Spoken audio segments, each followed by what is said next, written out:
acute kidney failure has a very wide range of diagnosis that can cause it.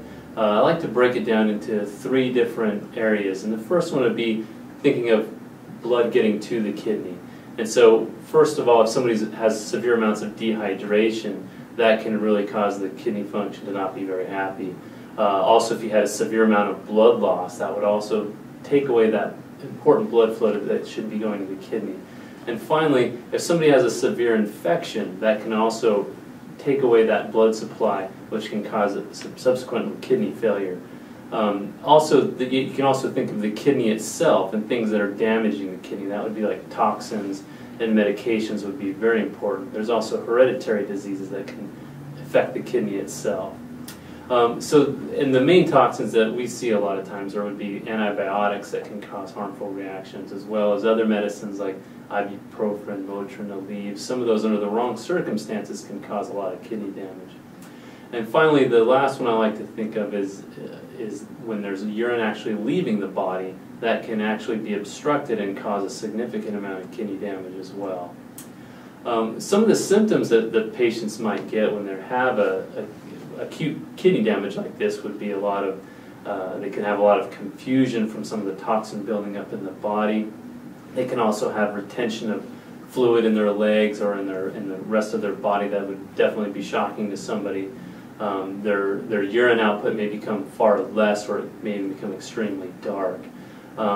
Those would be some key signs, but of course some patients are different and they have actually no idea that anything had happened at all.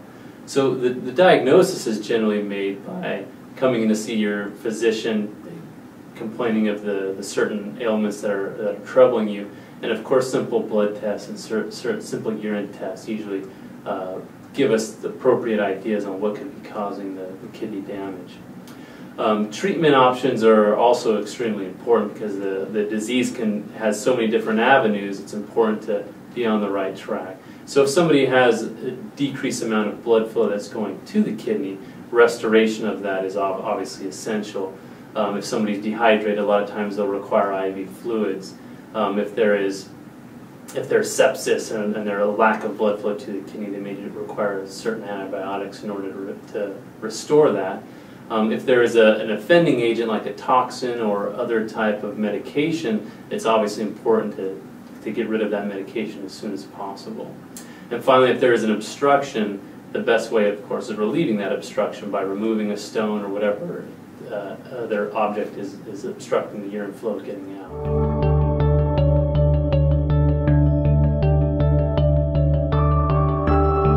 So chronic kidney disease is a little bit different than acute kidney disease because most of the time it's from a chronic condition that the patient already has, which would be most of the time diabetes and high blood pressure. There's also other conditions that cause protein in blood to be in the urine, and those are also conditions that need to be treated as well. But a lot of times patients, when they first see me, they're extremely worried about having to go on a dialysis. They say, "Doc, I just don't want to go on a dialysis. Whatever you can do to prevent that from happening it would be marvelous," right?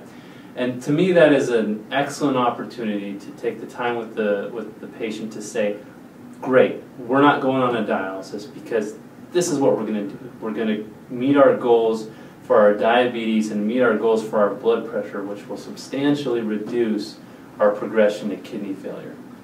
And that's a great building point from when patients come from their primary care physicians who have already put in those building blocks of, yes, I know there's an importance to treat my diabetes and my blood pressure, but it never really quite hit home why that was so important. But when a patient realizes, if I don't get control of this now, down the road I'm going to have a heart attack, I'm going to have a stroke, I'm going to possibly go on to dialysis, then it hits home that I got to meet my hemoglobin A1C goals, I got to hit my blood pressure goals. And that's what I take a lot of pride in, is trying to make sure the patients understand that and they can take control of their own health care and know what it is that they're doing and why they're doing it.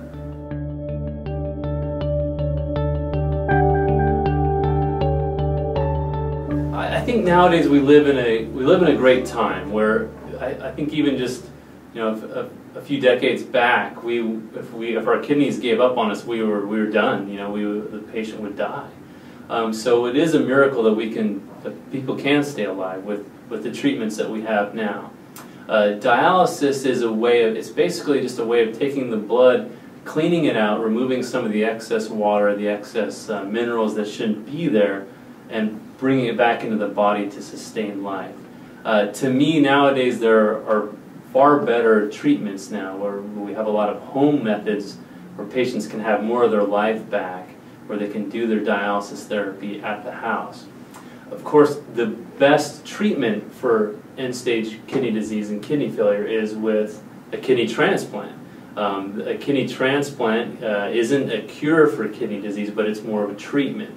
And that has been shown to make people live longer than the dialysis therapy. So the goal shouldn't be to just put through life on dialysis. The goal should be to get a kidney transplant. And that's a big part of what we do here, is we follow the patients after their transplant to make sure that they're taking the medications properly, to make sure we're not having kidney transplant rejection.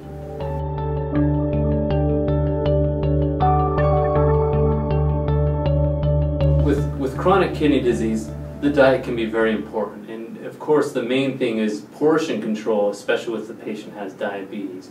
Because we want to, number one, be able to have them reach their goals with their glucose, and number two, to actually help them reduce the amount of insulin they need. And if they don't have diabetes, of course, we don't want them to go on getting diabetes, which would be very tragic to the health of the kidney.